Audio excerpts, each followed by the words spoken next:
Estamos pues viendo los deberes de un buen ministro dentro de esta clase, principios del liderazgo cristiano. Y dijimos que uno de los primeros deberes, ¿cuál es? Número 1, el buen ministro debe de ser un servidor, díganlo, humilde. 2, el buen ministro debe de ser advertir al pueblo del error. Número 3, un buen ministro debe de conocer las Escrituras y nutrirse con ellas. Número 4, un buen ministro debe de evitar la influencia de enseñanzas antibíblicas. Número 5, seguimos adelante.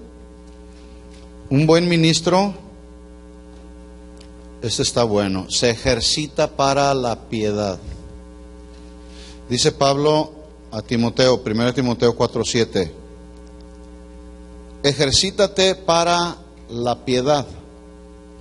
Versículo 8, porque el ejercicio corporal para poco es provechoso. ¿Significa que Pablo está sugiriendo que no hay que hacer ejercicio corporal? No es eso, porque sí es provechoso, sí aprovecha. Ahorita vamos a ver a qué se estaba refiriendo. Dice, pero la piedad para todo aprovecha, pues tiene promesa de esta vida presente y de la venidera. Palabra fiel es esta y digna de ser recibida por todos. Esta palabra ejercitarse viene de gumnazo, de donde se deriva la palabra gimnasio. Ahí van a ver la palabra del griego. Gumnazo, de donde se deriva la palabra gimnasio, gimnástica, que significa entrenar y practicar. ¿Qué se hace en un gimnasio? Se entrena, se practica, se hace ejercicio, ¿verdad?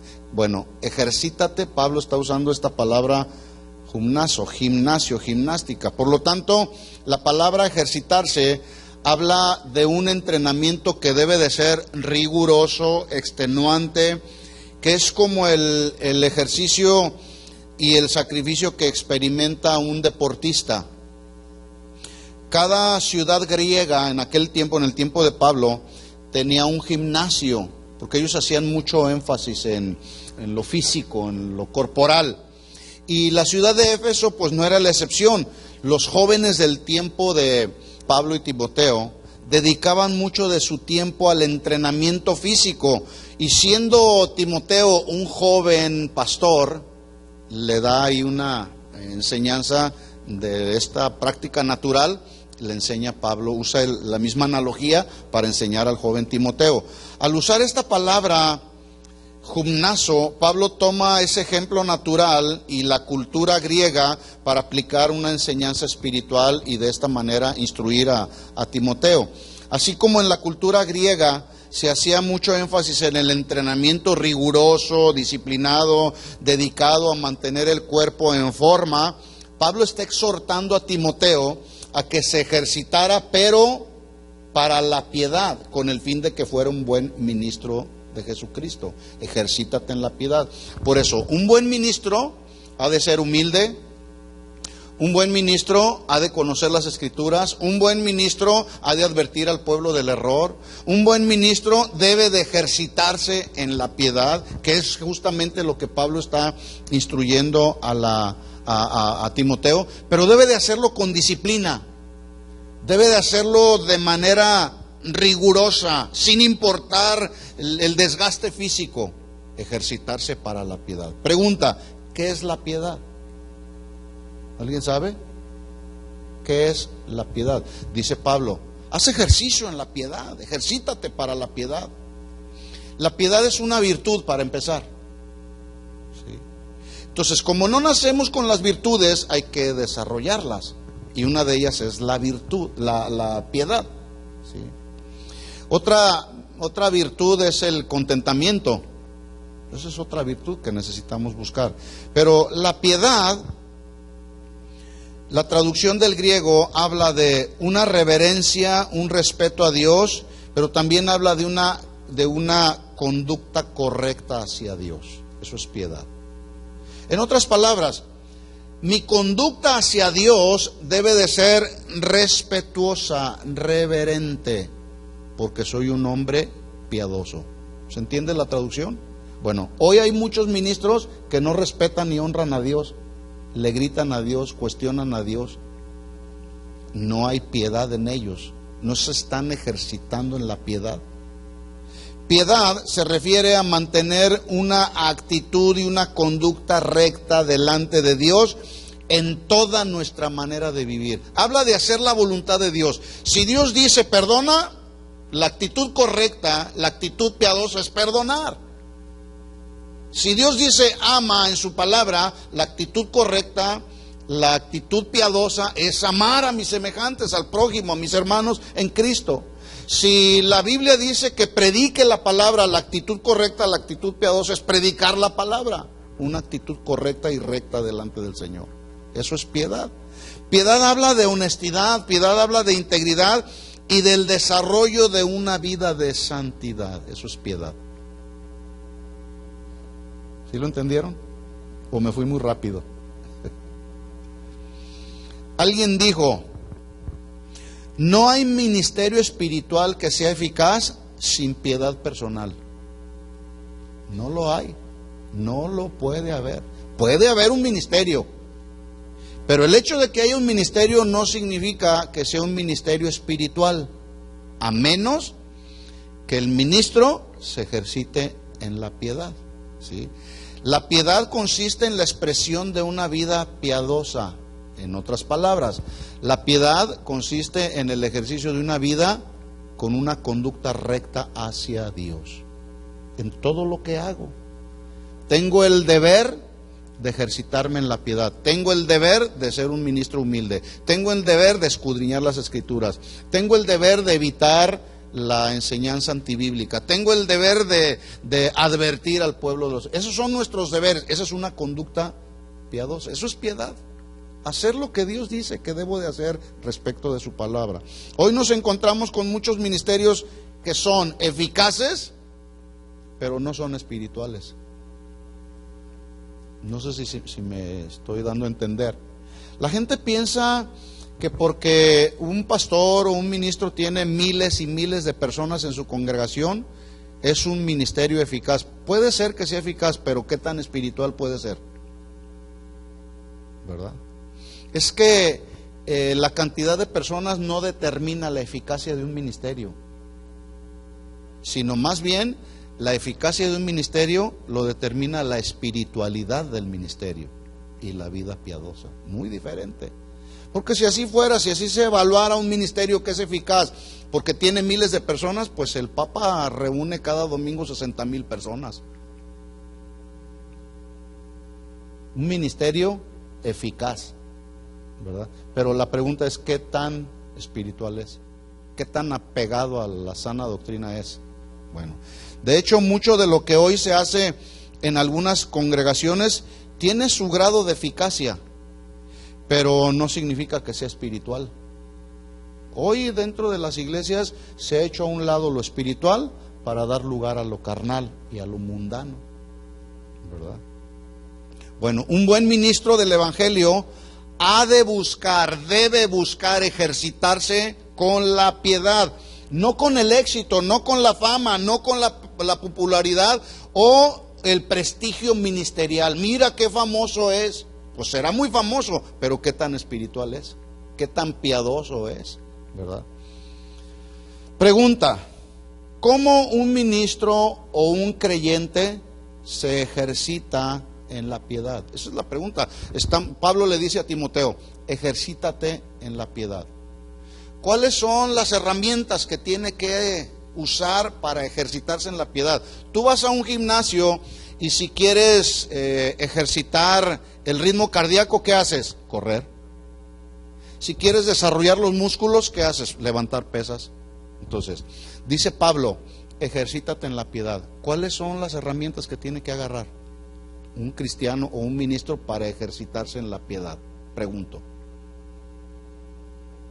la palabra de Dios, estudiar la palabra de Dios, disciplinarnos de una manera rigurosa, constante y continua en la oración, ejercitarnos en la oración.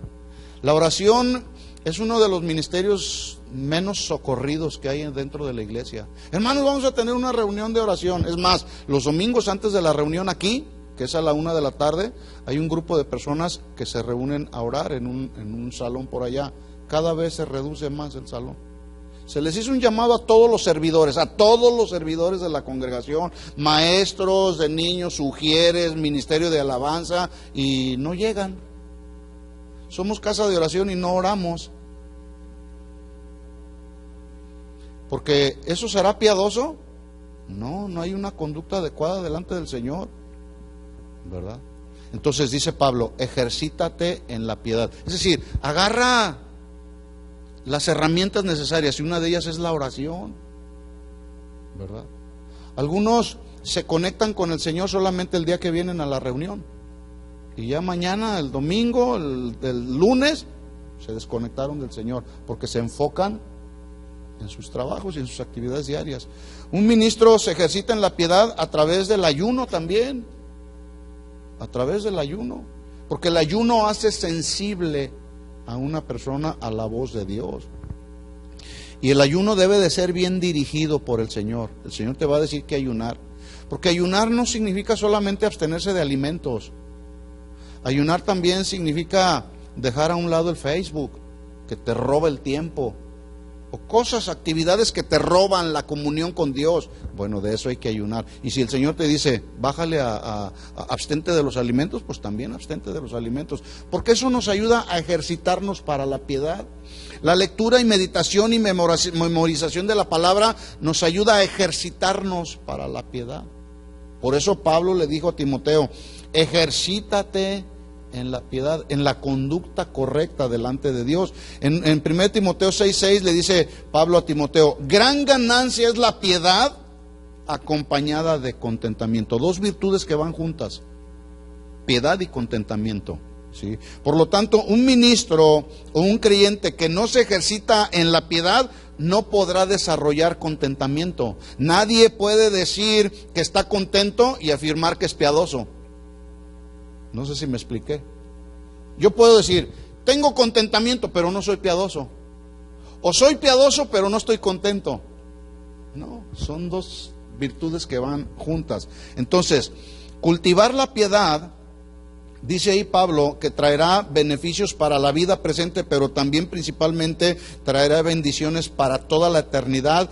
Y tan evidente es esta verdad que Pablo la llamó ahí en el versículo 9, palabra fiel es esta y digna de ser recibida por todos.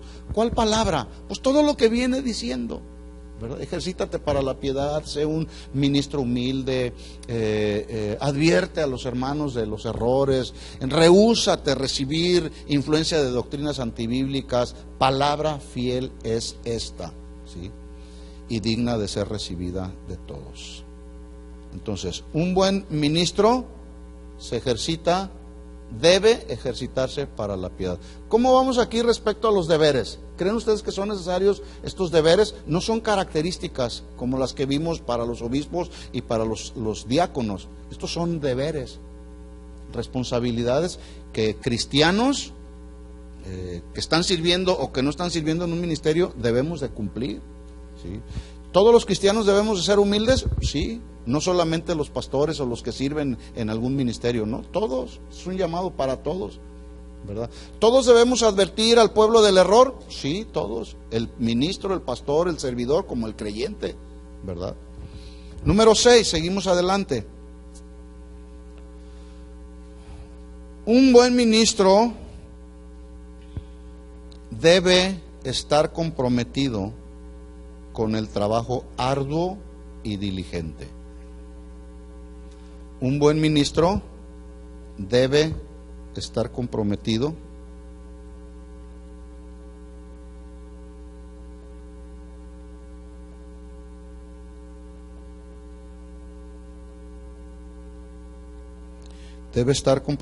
con el trabajo arduo y diligente. Dice Pablo a Timoteo en el capítulo 4, versículo 10, que por esto mismo trabajamos, subraye la palabra trabajar. ¿Cuántos trabajan? O porque hay quienes hacen como que trabajan, ¿verdad?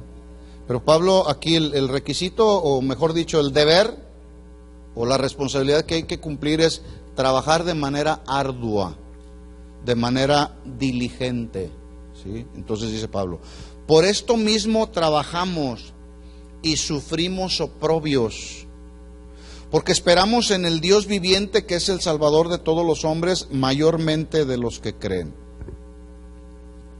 Bueno, servir a Dios en cualquier ministerio no significa solamente buscar la recompensa celestial cuando todos comparezcamos ante el tribunal de Jesucristo. Ahí serán las recompensas para todos. Seremos todos llamados al tribunal de Jesucristo y ahí se te darán tus premios, tu recompensa. Pero servir a Dios no es solamente enfocarnos, pues para cuando esté en el tribunal de Jesucristo voy a recibir las recompensas que Dios tiene preparadas para mí. Más bien, debemos estar conscientes que mientras estemos en este mundo, tenemos una tarea terrenal que requiere de un trabajo duro, de un trabajo que implique desgaste físico y sufrimiento inclusive. En otras palabras, yo voy a servir al Señor de manera incondicional. Y si me voy a desgastar, pues me voy a desgastar, ¿verdad? Pablo vivía esto. Y como Pablo vivía esto, Pablo enseñaba. Él dijo a los corintios en 2 Corintios 12:15, con el mayor placer gastaré lo mío.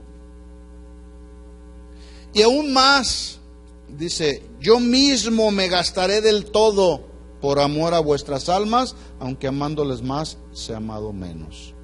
No le importaba ni el desgaste económico de sus recursos, ni el desgaste físico. Él había aprendido a trabajar duramente, ¿sí? Él había rehusado ser sostenido por los hermanos de las iglesias. Él trabajaba secularmente construyendo tiendas, ¿sí? Pero aparte trabajaba arduamente y diligentemente predicando el evangelio, trayendo almas a los pies de Cristo. Pablo trabajó tan diligentemente que en su trabajo estaba implícito su esfuerzo físico, su desgaste físico, aún su desgaste económico, porque él sabía que toda esa inversión que él estaba haciendo de sus recursos naturales, como eran sus finanzas y su vida misma, esto traería consecuencias y recompensas eternas. Él lo sabía, ¿sí? Por eso estuvo dispuesto a trabajar. Bueno, los servidores de hoy en día, en lugar de ser y desarrollar un trabajo arduo y diligente, la mies es mucha, los obreros pocos y los pocos flojos. Y yo les he dicho en otras ocasiones, a los flojos ni el diablo los quiere, ¿verdad? Entonces, la vida del ministerio requiere de trabajar de manera dura, hasta el desgaste físico. Hermano, vamos a hacer eso. No tengo tiempo, estoy cansado, ¿verdad?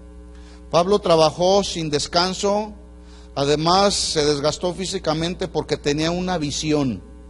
Su visión era cambiar el destino eterno de todos los incrédulos. Esa debe de ser nuestra visión, cambiar el destino eterno de aquellos que no conocen al Señor. Y para eso pues a veces hay que desgastarnos físicamente y a veces hay que invertir económicamente. Así que con toda convicción él le dijo a Timoteo en 1 Timoteo 4:10, por esto mismo trabajamos. Cuando usted va a su trabajo no hace como que trabaja, ¿verdad?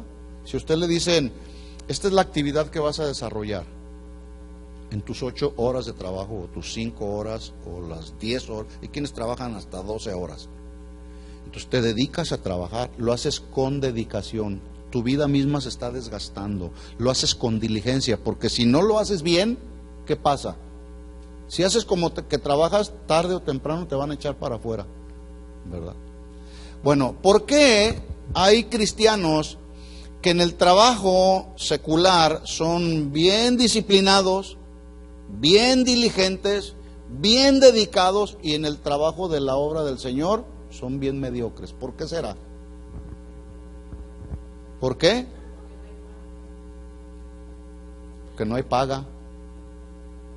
Por muchas razones, hay muchas razones, ¿verdad? Bueno, dice Pablo ahí, por esto mismo trabajamos y sufrimos oprobios. Aquí la palabra trabajar, el término del griego es kopiao, con cada kilo, kopiao, que significa trabajar arduamente hasta el punto de la fatiga y la extenuación. Eso requiere la obra. Eso requiere la obra. Miren, ayer que yo estuve estudiando todo esto, me la pasé desde las 7, no me estoy exaltando, simplemente yo no me puedo permitir la concesión de venir a darles cualquier cosa aquí. Tengo que estar leyendo una cosa, leyendo la Biblia, comparando, y eso requiere mucho tiempo. Pasé horas para sacar, en estos versículos que estamos estudiando, para sacar y extraer todos estos deberes y responsabilidades. Pasé horas, se pasa horas, se debe de invertir. ¿Se cansa uno? Sí, pero vale la pena. Pero eso es lo que requiere el ministerio. Eso es lo que requiere el ministerio, desgaste físico, ¿verdad? Trabajar entonces significa trabajar arduamente, diligentemente. No importa que me fatigue, no importa que mi fuerza física esté extenuada. Y luego dice Pablo, y sufrimos oprobios. Aquí oprobios es la palabra del griego agonizomae, que se traduce agonizar. Agonizar en el esfuerzo y ocuparse cada momento en la batalla y las luchas propias del ministerio. Entonces dice Pablo ahí, por lo cual trabajamos hasta el punto de la fatiga, de la extenuación, y sufrimos oprobios, es decir, agonizamos en el esfuerzo. ¿En cuál esfuerzo? De servir en la obra del Señor, ¿verdad? Ocuparnos cada momento en la batalla de la obra del Señor, en las luchas propias del ministerio. ¿Sí? Y sufrimos oprobios. Si un hombre o una mujer, dijo alguien, que sirve en la obra de Dios, no está dispuesto a pagar el precio de la fatiga, del cansancio que implica el ministerio, será siempre un hombre o una mujer mediocre. ¿De cuáles eres? ¿De los que trabajan diligentemente o de los mediocres? Cada quien sabe. Bueno, toda persona o creyente estaremos en un constante aprendizaje y crecimiento hasta el momento en que se detenga nuestro crecimiento, o sea, hasta que yo diga, hasta aquí. Y luego paramos de seguir trabajando arduamente y diligentemente. Entonces, toda la vida seguiremos aprendiendo. Nadie puede decir, yo ya llegué a la meta. ¿Sí? Si te paras, en ese momento vas a dejar de aprender, ¿verdad? Pero en la medida que cada uno de nosotros continuemos buscando aprender, bueno, y llevará implícito el desgaste físico, el trabajar arduamente, agonizar en la obra, ¿verdad? Para que entonces el Señor, el día que nos llame a cuentas, estemos en el tribunal de Cristo, pueda decir de nuestra vida, de nuestro servicio, bien, buen siervo y fiel. En lo poco fuiste fiel, en lo mucho te pondré. Yo quiero ese galardón. Dijo Salomón en Proverbios 22:29, ¿has visto hombre solícito? Aquí esta palabra solícito se traduce diligente. ¿Has visto hombre o mujer diligente en su trabajo? Es una pregunta que está haciendo Salomón. ¿Has visto hombre diligente en su trabajo? Delante de los reyes estará, no estará delante de los de baja condición. ¿Dónde quieres estar? ¿En una posición de autoridad delegada por Dios o con los de baja condición? Los que hacen todo a medias. Cada quien decidimos. El buen ministro entonces, dice este deber, el buen ministro del Señor debe estar comprometido con el trabajo arduo y diligente. La obra lo requiere. ¿O vamos a hacer la obra del ministerio a medias? No, hay que hacerlo porque se trata de la obra de Él, no es la obra del pastor, no es la obra del apóstol, no es la obra de nadie, es la obra de ¿quién? La obra de Dios. Seguimos adelante. ¿Están aprendiendo? Número 7. El buen ministro ha de enseñar con autoridad. Y dije autoridad, no autoritarismo, El buen ministro ha de enseñar con autoridad. 1 Timoteo 4:11. Dice Pablo a Timoteo: esto manda y enseña. Mire cómo la orden que Pablo le está dando a Timoteo contrasta de una manera muy, muy clara con el estilo de predicaciones de nuestros días, que predicaciones de nuestros días en ocasiones son intrigantes en lugar de ser apremiantes. Hay predicaciones de mucha intriga donde solamente siembran eso a la gente en lugar de hacer un llamado apremiante a la vida de santidad, ¿sí? Entonces las predicaciones, o sea, lo que Pablo le está diciendo aquí, esto manda y enseña, contrasta mucho con lo que hoy se está predicando, lo que hoy se escucha. Otras veces las predicaciones de nuestros días son manipuladoras en lugar de ser transformadoras. Manipulan mucho a la gente, pero no transforman a la gente, porque no se está predicando la sana doctrina. Por eso Pablo le dice, esto manda y enseña. Muchas veces las predicaciones de hoy en día son habladas con elocuencia en lugar de ser habladas con diligencia. ¿Sí? Hay mucha elocuencia en la predicación, pero no hay diligencia en lo que se enseña, ¿verdad? Muchas de las predicaciones que escuchamos en el día de hoy tienen un alto contenido de entretenimiento, pero no llevan a nadie al arrepentimiento. Entretienen muy bien a la gente, pero no llevan a la gente al arrepentimiento. Ese estilo de predicación no es el estilo de predicación, ese no es el verdadero evangelio, ¿sí? Notemos cómo Pablo entonces no le pide a Timoteo que le haga sugerencias a los creyentes, más bien le dice, tienes el deber de mandar que ellos obedezcan las verdades de Dios. Esto manda y enseña. Aquí la palabra mandar se traduce ordenar con un llamado a la obediencia, y lo hace alguien que tiene autoridad. Por eso Pablo le había delegado autoridad a Timoteo para ser el pastor de la iglesia de Éfeso. Entonces le estaba ordenando que a través de la predicación llevara al pueblo de Dios a la obediencia, porque le había sido a él delegada autoridad, ¿verdad? Enseñar significa transmitir o instruir, ¿qué? Las verdades bíblicas, no mis interpretaciones personales. Esto manda y enseña, ¿verdad? Y adviérteles. Por lo tanto, la predicación de un buen ministro ha de ser, escuchen esto, con autoridad espiritual.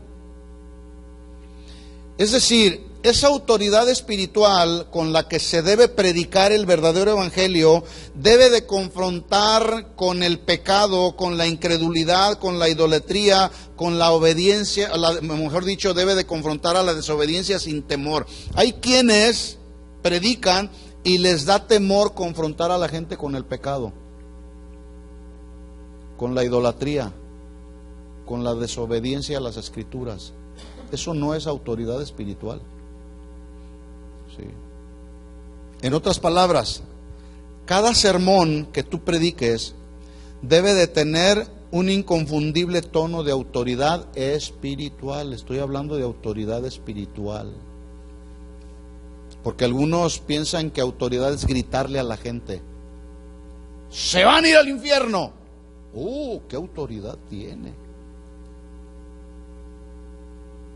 Y hay predicadores así, que le gritan a la gente y le dicen, si yo no estuviera en esta congregación se acaba, porque yo soy el ungido de Dios.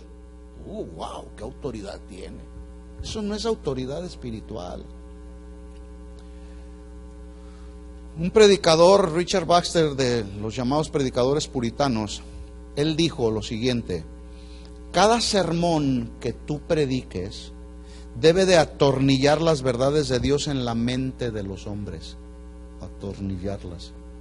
apretar bien la forma de pensar de los creyentes, basada en la sana doctrina.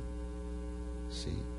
Así que un buen ministro debe de enseñar con autoridad espiritual y no con autoritarismo. ¿Qué es el autoritarismo? ¿Alguien sabe?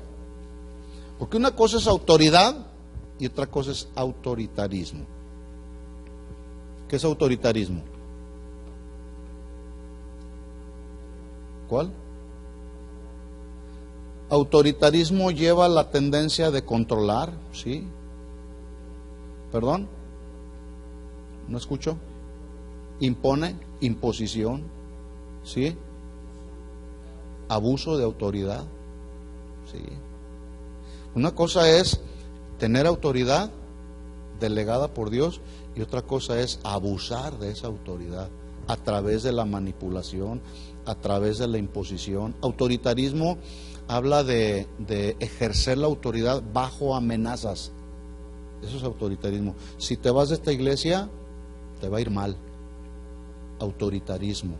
Autoritarismo se caracteriza por la falta de fundamentos cuando se toman decisiones y tienen la tendencia, ya lo dije, a amenazar con el fin de controlar y de oprimir a los que están subordinados, a los que están bajo autoridad. ¿Verdad? Autoritarismo es como un tipo de dictadura donde se impone la autoridad de una persona, abuso de autoridad, donde quieren controlar todo, ¿verdad? Esto no significa que no debe de haber orden en el ministerio, ¿eh? No es que me quieres controlar. No, hay un orden en el ministerio.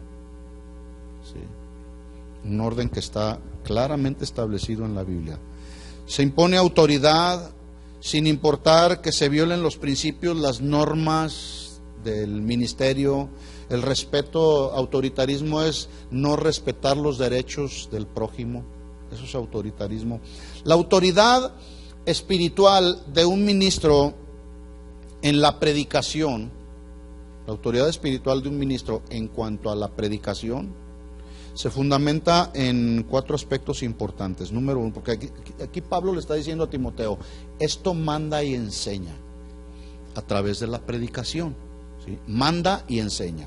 Entonces, vamos a ver 4 aspectos importantes que denotan autoridad espiritual en un ministro cuando predica. Autoridad espiritual en la predicación. Número 1, el que predica debe de reconocer, escuchen esto, la autoridad de la palabra de Dios, la autoridad que en sí misma tiene la palabra de Dios.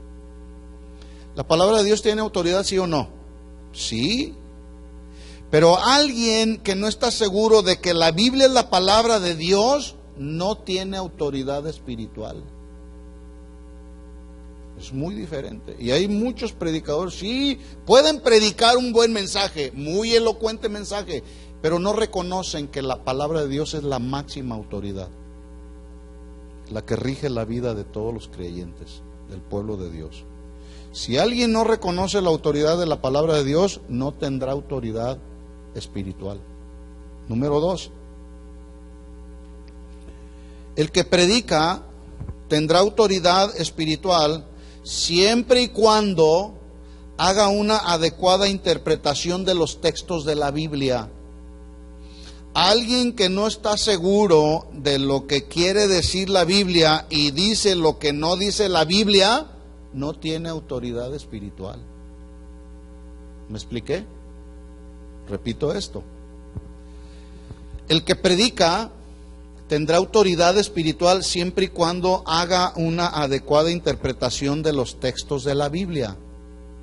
Porque alguien que no está seguro de lo que la Biblia dice y dice o enseña lo que no dice la Biblia, no tiene autoridad espiritual. Pues me parece que dice como que debemos interpretar esto. No. ¿Qué dice la Biblia?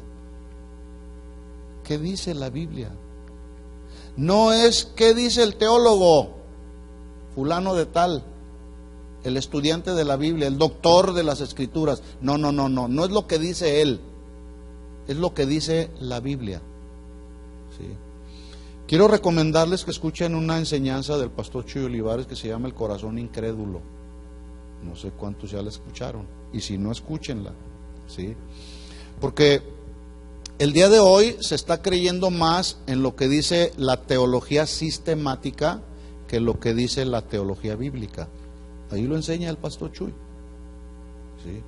La teología sistemática no es otra cosa más que los teólogos hacen de temas doctrinales como la salvación, hacen comentarios, agarran versículos que hablan de la salvación, los establecen y hacen lo que se llama la teología sistemática en cuanto a la salvación, pero es donde intervienen los elementos humanos, el pensamiento humano, el criterio humano, la interpretación humana. Pero usted y yo, como buenos ministros del Señor, no debemos basarnos en lo que dice la teología sistemática, sino lo que dice el texto de la Biblia y hacer una adecuada interpretación de lo que dice realmente la Biblia, no lo que dice el comentarista fulano de tal o lo que dice el teólogo fulano de tal. ¿Estamos de acuerdo? Entonces, alguien que no hace una adecuada interpretación de la Biblia no tiene autoridad espiritual cuando predica, porque no dice lo que dice la Biblia. Número 3. Un predicador, un buen ministro de la palabra, tendrá autoridad cuando manifieste su interés por predicar las verdades de la palabra de Dios con el fin de que los oyentes, la iglesia, practiquen y obedezcan por convicción la palabra de Dios que es predicada y no por obligación. Entonces, tendrá autoridad cuando predica las verdades de la palabra de Dios que confrontan a la gente con el fin de que la gente las practique, las obedezca por convicción y no por obligación. Eso es autoridad espiritual. Ahora, yo predico el mensaje de las verdades de Dios. Cada uno es responsable si las obedece o no. Yo estoy interesado. Mi interés es no predicar lo que no dice la Biblia, sino lo que dice verdaderamente la Biblia, con el fin de que la gente obedezca la palabra del Señor por convicción. Ay, me vino la revelación. Bueno, voy a hacer una convicción cristiana respecto a lo que me fue predicado. Porque hay quienes tratan de vivir el cristianismo no por convicciones, sino por prohibiciones u obligaciones. Y no es así. La vida cristiana se vive por convicción, no por obligación o por prohibiciones. Te prohíbo que hagas esto. Te impongo que hagas esto. No. ¿Tengo la convicción realmente? Lo voy a hacer, ¿sí? Eso es autoridad espiritual. Y número 4. Alguien tendrá autoridad espiritual cuando predica por el hecho de estar consciente de que en su predicación no necesita decir lo que pudiera agradar a la gente para no ofenderlos, sino decir lo que le agrada a Dios, ¿verdad? Eso es autoridad espiritual. Porque si yo me pongo a predicar un mensaje de lo que le agrada a la gente y no de lo que le agrada a Dios, entonces ya no estoy agradando a Dios sino a la gente. Eso no es autoridad espiritual. Entonces, autoridad espiritual tiene que ver con yo como predicador estar consciente de que no necesito decirle a la gente lo que les agrada escuchar, sino decir lo que le agrada a Dios, porque si no, entonces yo seré responsable de prostituir el ministerio diluyendo el mensaje del Evangelio. ¿Sí se entendió? Bueno. Así que la predicación de un buen ministro que enseña con autoridad espiritual se caracteriza por órdenes y mandatos fundamentados en la autoridad de la palabra. ¿Sí? Órdenes y mandatos fundamentados en lo que dice la Biblia. Y la Biblia dice que caminemos en la sana doctrina. La Biblia dice que permanezcamos, el que permanece en mí y mis palabras permanecen en vosotros, dijo Jesús, seréis verdaderamente mis discípulos, ¿verdad? En otras palabras, el predicador que tiene autoridad espiritual no tiene problemas con proclamar con denuedo. Denuedo significa hablar con libertad. Hablar con libertad, ¿qué? El mensaje de Dios. Entonces, un predicador con autoridad espiritual no tiene problemas en predicar con libertad la palabra de Dios y dejar que la palabra de Dios haga su trabajo en el corazón de las personas. Yo no soy el Espíritu Santo. ¿Sí?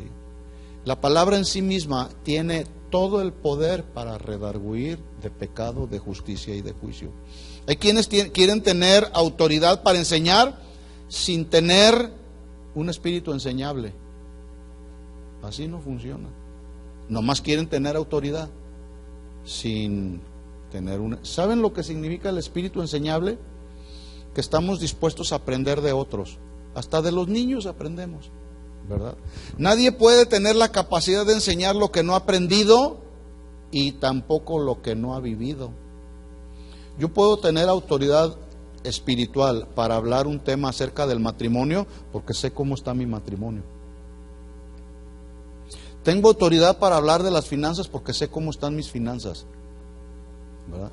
Tengo autoridad para hablar de muchos temas porque sé cómo está mi vida espiritual, ¿verdad? Entonces, nadie puede tener autoridad espiritual sin tratar de enseñar algo que no ha vivido o que no conoce de la Biblia. Nadie puede tener autoridad espiritual si... Escuchen, esto es muy importante, ¿eh? Nadie puede tener autoridad espiritual si antes no aprende uno a respetar la autoridad estando bajo autoridad. Y eso es el pan de cada día, el día de hoy. Hay muchos ministros llaneros solitarios que no quieren estar bajo autoridad, ¿verdad? O cuando ya no se cumplieron tus expectativas, haces a un lado tu autoridad y cambias de autoridad. Es más, hay pastores el día de hoy que tienen 2 o 3 autoridades, pero se someten a ellos siempre y cuando sus intereses personales sean satisfechos. Hay pastores que tienen 2 o 3 coberturas, porque de las 2 o 3 coberturas sacan beneficio personal. Entonces, nadie puede tener autoridad espiritual si antes no ha aprendido a respetar la autoridad estando bajo autoridad, ¿verdad? Cuando Moisés se fue, ¿quién creen que quedó como responsable y autoridad del pueblo de Israel? Josué. ¿Por qué creen? Porque aprendió, uno, a respetar la autoridad estando bajo la autoridad de Moisés. Y a él se le delegó la responsabilidad de tener autoridad. 8. Seguimos adelante. El buen ministro ha de ser un ejemplo de vida espiritual, de virtud espiritual. El buen ministro debe de ser un ejemplo de virtud espiritual.